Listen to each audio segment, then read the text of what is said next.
हूँ आपके साथ खुशी और आप देख रहे हैं मेरे सिलसिले की खास पेशकश 10 की 10 तक। स्पेशल क्राइम रिपोर्ट में हम आपको दुनिया के तमाम जुड़े हुए अपराधों से रूबरू कराते हैं। आज की पेशकश में हम आपको एक नए अपराध से रूबरू कराने जा रहे हैं। आज की कहानी है तनु ने भावनाओं में बहकर शिवांश से शादी कर ली, लेकिन जब साथ रहने की बात आई तो उस भावना पर माँ की ममता भारी पड़ी। पिता नहीं थे, माँ ने अभाव में खुद पसीना बहाकर उसे और उसके भाई बहनों को पाला, पढ़ाई लिखाया था। माँ ने त्याग तपस्या की और सोच समझकर सुभाष के साथ रहने से मना कर दिया। परिणाम स्वरूप वह कई बार घंटी बजाने पर भी दरवाजा न खुला। न अंदर कोई किसी की आहट आई, न अनुमान ऐसा लगा कि कोई भी बाहर नहीं रहता। अब की बार वेटर से दरवाजा खटखटाया, एक नहीं कई बार, लेकिन कोई नहीं निकला। वेटर से रिसेप्शन पर बैठे हुए मैनेजर दुर्गेश पटले को भी पास बुलाया। वही रिसेप्शनिस्ट ने बात कहकर वह रिसेप्शनिस्ट से बातें कर रहे थे। वेटर ने तेजी से आकर कहा, सर कमरा नंबर 303 का दरवाजा नहीं खुल रहा। मैंने घंटी बजाई, दरवाजा तब आया पर कोई नतीजा नहीं निकला। कमरे में कोई है भी या नहीं? मैनेजर ने कहा कि वेटर की जगह रिसेप्शनिस्ट ने जवाब दिया, हाँ मैडम है कमरे में, उनका साथी बाहर गया है। यह कहकर थोड़ी देर में आता हूँ पर आया नहीं, मैं उसे फोन करता हूँ। रिसेप्शनिस्ट ने वेटर से रजिस्टर खोलकर कमरा 303 नंबर का कस्टमर का फोन नंबर देखा और उसे फोन लगाया, लेकिन फोन स्विच ऑफ था। इससे वह घबरा गया। वह उसे यह बात दुर्गेश पटले को बताई, साथ ही यह भी कहा कि चाय नाश्ते से बर्तन भी अंदर है। वेटर को मैंने भी भेजा था। बात चिंता की थी। वेटर, रिसेप्शनिस्ट और मैनेजर दुर्गेश पटले तुरंत खड़े हो गए। कमरा नंबर 303 के सामने पहुंचकर दुर्गेश मैनेजर को भी वहां पर बुलाया गया, जो कि वेटर कर चुका था। काफी प्रयास के बाद जब दरवाजा नहीं खुला और न ही कमरे के अंदर कोई भी हलचल हुई तो उन्होंने मन में तरह तरह की शंकाएं जमने लगी। उन्हें लगा कि कमरे के अंदर जरूर कोई गड़बड़ है। कमरे में ठहरकर युवती थोड़ी देर में आने को कहा तो वह भी चली गई, लेकिन कोई आया नहीं। उसे अपना फोन नंबर भी दिया गया। कहीं उसने ये तो नहीं किया, कहीं कोई और रास्ता न देखे मैनेजर दुर्गेश पटले ने कमरे की दूसरी चाबी मांगकर कमरा खोला तो अंदर का दृश्य देखकर खुश हुई। आइए बताते हैं आगे क्या। कमरे के बेड पर कस्टमर के साथ आई युवती चित्त पड़ी हुई थी। उसका चेहरा खून से डूबा हुआ था, मतलब उसके साथ कुछ आया युवक उसकी हत्या करके फरार हो गया। होटल नटराज उज्जैन का जाना माना होटल था, जिसके प्रबंधक और मलिक इंदौर के एक रिटायर्ड पुलिस अधिकारी थे। उन्हें एक होटल में इस तरह की घटना पहली बार घटी देखी, इसलिए होटल के सभी कर्मचारी परेशान हो गए। होटल के अन्य ग्राहकों को जब इस बात की जानकारी मिली तो सब घबरा गए। जरा सी देर होटल के कमरा 303 के सामने कस्टमर्स की भीड़ एकत्रित। मामला हत्या का था।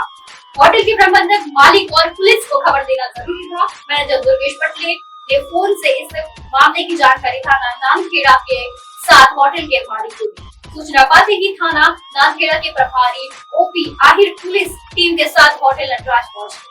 उन्होंने सरसरी तौर पर घटनास्थल निरीक्षण किया। वहीं पर होटल में मामले की गंभीरता को देखते हुए उन्होंने इस वारदात की जानकारी वरिष्ठ अधिकारियों के साथ साथ पुलिस कंट्रोल रूम में भी दी। कमरा नंबर 303 में क्या हुआ आगे देखो। कमरा नंबर 303 होटल की तीसरी मंजिल पर था। थाना प्रभारी ओपी आहिर ने देखा कि जिस युवती का शव बेड पर खून से सरोवर पड़ा हुआ था, उसकी उम्र करीबन 20 से 22 साल के आसपास की थी। उसकी हत्या बड़ी ही बेरहमी से की गई थी। चेहरे से मोड़ सपोड़ थे और वही सामान्य और शरीर भर की दिख रही थी। पुलिस समझ नहीं पा रही थी कि क्या हुआ। मंजर खौफनाक भी था और मार्मिक, जिसे देख पुलिस टीम भी स्तब्ध रही। पूछताछ में होटल मैनेजर दुर्गेश पटले ने ओपी आहिर को बताया कि मृतक जिस युवती के साथ आई थी उसकी उम्र 23 साल के आसपास होगी। उसके साथ युवती के कंधे पर एक कैरी बैग भी था। देखने को मिला कि वह किसी कॉलेज की छात्रा लगती थी। उन्होंने शाम तक कमरा बुक करवाया था। कमरा बुक करवाते समय उन्होंने खुद को पति पत्नी बताया। कमरा बुक करवाने के 1.5 घंटे बाद युवक यह कहकर बाहर निकल गया कि मैडम अंदर आराम कर रही है, उनका ध्यान रखना, वह किसी काम से बाहर जा रहा है। इसे न जानते हुए कुछ समय बाद वेटर नाश्ते और चाय की प्लेट लेने अंदर गया तो मैडम ने दरवाजा नहीं खोला। काफी कोशिशों के बाद भी हमने कमरे की दूसरी चाबी मंगवाकर दरवाजा खोला। मैनेजर दुर्गेश पटले ने बताया कि मृतक के साथ ही एक बार कोई जानकारी नहीं है। पुलिस टीम ने भी पूछा। जी हाँ, जी हाँ सर, उसका पूरा ब्यूरो विजिट रजिस्टर भी दर्ज किया गया है। कहते हैं कि मैनेजर दुर्गेश पटेल ने रजिस्टर लाया और पुलिस के सामने रख दिया। पुलिस टीम ने रजिस्टर को देखकर उसका युवक का नाम पता हासिल कर लिया। आमतौर पर ऐसे लोग अपना नाम पता सही नहीं देते, लेकिन यहाँ ऐसा नहीं था। अंगुतक द्वारा की गई और जानकारी भी सही निकली। युवक का नाम सुभाष बोराविल था और युवती का नाम तनु परिहार। जी हाँ, दोनों के परिवार वालों के मामले की जानकारी देकर उन्हें होटल नटराज बुलाया गया था। खबर मिलते ही दोनों के परिवार वाले जिस स्थिति में थे उसी स्थिति में होटल पहुंचे। तनु परिहार के परिवार वालों की स्थिति काफी दयनीय थी। पुलिस की टीम ने उन्हें सांत्वना देकर संभाला। थाना प्रभारी ओपी ताहिर ने भी टीम के साथ अभी होटल कर्मचारी और मृतकों के परिवार वालों से पूछताछ कर रहे थे कि तभी SP Manoj Sinha, SP city Rupesh Trivedi, SP H Batham और अरविंद नायक फॉरेंसिक टीम के साथ मौके में वारदात पहुंचे। फॉरेंसिक टीम का काम खत्म हो गया था। वहीं पर वरिष्ठ पुलिस अधिकारियों ने घटनास्थल की बारीकी से निरीक्षण कर थाना प्रभारी ओपी आहिर को आवश्यक निर्देश दिए और अपने ऑफिस बुलाया। वरिष्ठ अधिकारियों ने जानने के बाद थाना प्रभारी ओपी आहिर ने अपने सहायकों के साथ मृतका के तनु परिहार के शव का निरीक्षण किया। तनु का शरीर बुरी तरह से जख्मी था। उसके गले पर एक और पेट में 3 गहरे घाव किए गए थे, जो कि किसी तेजधार हथियार से वार करने के लिए आए थे। मृतका के शव की बारीकी से निरीक्षण कर पोस्टमार्टम के लिए जिला अस्पताल भेज दिया। प्राथमिकी कार्रवाई से निपट कर थाना प्रभारी लौट कर आए थे। वही तनु परिहार की मां को वह अपने साथ ले आए। उसकी मां की तहरीर पर सुभाष पोराविल के खिलाफ हत्या का मुकदमा दर्ज कर जांच शुरू कर दी गई। परिवार की पूछताछ करने के साथ साथ सुभाष ने मोबाइल नंबर और सिविल लाइन के भी अपने साथ नंबर दिया। साइबर सेल की सक्रियता के 24 घंटे से सुभाष को आगरा में खोज निकाला गया। आगरा की गई पुलिस ने टीम सुभाष पोराविल को गिरफ्तार कर उज्जैन ले आई। थाना प्रभारी ओपी आहिर के सामने आते ही सुभाष पोराविल के बिना हलिया वाले अपने अपराध स्वीकार कर दिया। पुलिस जांच के सुभाष पोराविल के बयानों के अनुसार तनु परिहार हत्याकांड की दिल दहलाने वाली इस कहानी के सामने आई। वह कुछ इस तरह थी कि 23 वर्ष की सुभाष साधारण लेकिन भरे पर स्वस्थ शरीर की युवक था। 23 वर्षीय सुभाष साधारण लेकिन भरे स्वास्थ्य शरीर का युवक था। उसके पिता का नाम आत्माराम पोराविल था, जो कि मूल रूप से गुजरात के पोरबंदर में रहने वाला था। सालों पहले आत्माराम चोरी में तलाश में उज्जैन आया था।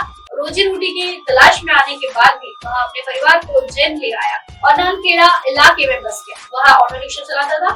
ऑटो रिक्शा की कमाई से इस परिवार की गाड़ी आराम से चल रही थी। सुभाष आत्माराम के इकलौता बेटा था। कुछ ही उसकी जिंदगी स्वभाव के कारण उसे कुछ चीज की हट्टा करने लगा। उसे हासिल करने वह घर छोड़ देता, कभी कुछ कर देता। सुभाष पोराविल हट्टा कट्टा जवान था। फैशन पर उसकी दिल पे और पढ़ाई लिखी में काफी उस दिन मन नहीं था। उसे कई बड़ी मुश्किलें आई, जो कि 10वीं भी उसने पास नहीं किया। पढ़ाई बंद होने के बाद भी उसे पिता की तरह से ऑटो रिक्शा चलाना शुरू कर दिया। सुभाष पोराविल जहाँ रहता था उसी के सामने मकान में ऋषि परिवार का एक परिवार रहता था।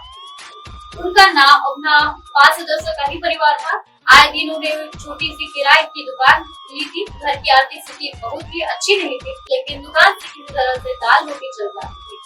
अपने 3 भाई बहनों में तनु सबसे छोटी थी और पिता ऋषि परिहार की मृत्यु तभी आ गई थी जब तनु बहुत छोटी थी। पति के निधन के बाद बच्चों के साथ पालन पोषण की जिम्मेदारी आशा देवी के कंधों पर आ गई, जिन्होंने बखूबी निभाया। आशा की छोटी बेटा 7वीं और दूसरा बेटा 9वीं कक्षा में पढ़ता था। बेटी तनु बीकॉम सेकंड ईयर की छात्रा थी। तनु जितनी स्वास्थ्य, सुंदर और चंचल थी, उतनी ही सुशील, सभ्य और सरल स्वभाव की थी। वह किसी भी ऐसी कोई भी बात नहीं करती थी जिससे कि किसी का दिल दुखे। तनु के मधुर व्यवहार की वजह से आसपास के लोग उसे प्यार करते थे। यही वजह थी कि जैसे तैसे उसकी हत्या कर खबर इलाके में फैल गई। लोगों का थाना नानखेड़ा के सामने इकट्ठा हो गए। उनकी मांग थी कि आरोपी सुभाष पोराविल को जल्दी ही गिरफ्तार किया जाए। स्थिति बिगड़ती गई और वैसे ही एसपी सिटी रूपेश त्रिवेदी ने आश्वासन पर लोगों को शांत कराया और अभियुक्त को शीघ्र गिरफ्तार कर लिया गया। वैसे तो आमने सामने रहने के कारण तनु और सुभाष शुरू से ही दूसरे को अच्छे से देखते आए थे, और लेकिन दोनों के बीच दिलों में प्यार अंकुर में 5 साल पहले 17 या 18 साल की उम्र में तनु परिवार के उभरते हुए यौवन और सुंदरता को देखकर सुभाष का उसका दीवाना हो गया। यही हाल तनु का भी था। शुरुआत में तो तनु का ध्यान उसी की ओर नहीं गया, लेकिन धीरे धीरे उसका झुकाव सुभाष की ओर। इसी की अहम कड़ी था उसका ऑटो रिक्शा। तनु के करीब आने जाने के लिए सुभाष ने अपना ऑटो रिक्शा का इस्तेमाल किया। जब तनु कॉलेज के लिए जाने निकलती तो सुभाष अपना ऑटो लेकर उसके पास उसकी राह में खड़ा हो जाता। तनु को अपना ऑटो में बिठाल कर वह कॉलेज ले जाता और फिर कॉलेज से लेकर उसे घर भी छोड़ने आ जाता। करीब इसी बीच समय से वह सवारियां भी ढूंढ देता और तनु के कॉलेज के समय वह सवारियां ढूंढ ले आता। बीचों बीच वह मौका मिलता दोनों साथ घूमने फिरने भी निकल जाती। जैसे जैसे समय आगे बढ़ने गया वैसे वैसे दोनों का प्यार और परफेक्ट होने चले गया। दोनों एक दूसरे को अपने जीवन साथी के रूप में देखने लगे। जब भी उन दोनों के साथ होते अपने भविष्य को लेकर ताने बाने होते रहे। इसी को लेकर सुभाष रहता था और वह तनु के सपने देखता और तनु उसके सपने में खोई रहती। दोनों शादी कर अपना अलग संसार बनाना चाहते थे। घटना के एक भी महीने पहले दोनों ने साथ फेरे भी लिए थे। 9 जुलाई 2020 को उन्होंने उज्जैन कोर्ट में कोर्ट मैरिज भी कर ली। इसके बाद 13 जुलाई चिंतामणि गणेश मंदिर में जाकर वह विधि विधान के साथ में उन्होंने शादी के बंधन में बंधे। सुभाष ने इस बात की जानकारी अपने परिवार को दे दी थी। परिवार वालों ने उसका यह रिश्ता भी स्वीकार कर लिया था, लेकिन तनु ने ऐसा नहीं कर पाई। भावना में बहकर सुभाष से शादी तो कर ली, लेकिन उस पर उसकी माँ की ममता और प्यार भारी पड़ गई। माँ की जिन कठिनाइयों से खून पसीना बहाकर उसे पाला पूरा था, उसे देखकर वह धोखा नहीं खा सकती। जब उसे पता चला कि योग्य लड़का तलाश कर रही है तो उसने अपनी माँ को दिल दुखाना नहीं ठीक समझा, इसलिए उसने अपनी शादी का राज छिपाए रखा और उसने ठीक ही समझा। जब सुभाष को पता चला कि तनु की माँ उसके लिए वर ढूंढ रही है तो वह अपनी पत्नी के नाते होने के नाते उससे साथ रहने का दबाव बनाने लगा। लेकिन जब तनु ने इसके लिए तैयार नहीं हुई तो सुभाष ने धैर्य टूट गया और तनु के प्रति 71 लाख निर्णय लिया। उसने सोचा कि तनु को इसे दुल्हन बनाकर उसे उसके साथ रहेगा, लेकिन वैसा कुछ हुआ नहीं। तेज धार वाला चाकू खरीद कर उसके पास रख दिया। घटना वाले दिन सुभाष का मन बहुत ही उदास था। उसने कई बार तनु से मिलकर उस बात का आखिरी फैसला जानना चाहा, लेकिन उसने कुछ नहीं कहा।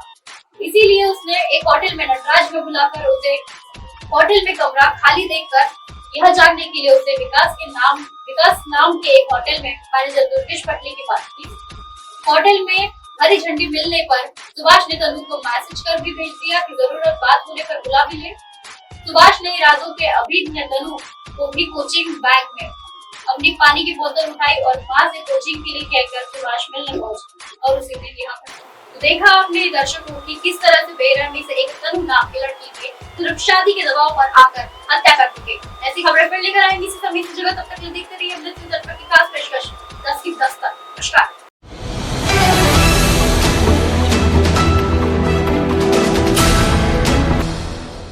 ये है MNS न्यूज नेटवर्क और आप देख रहे हैं MNS न्यूज।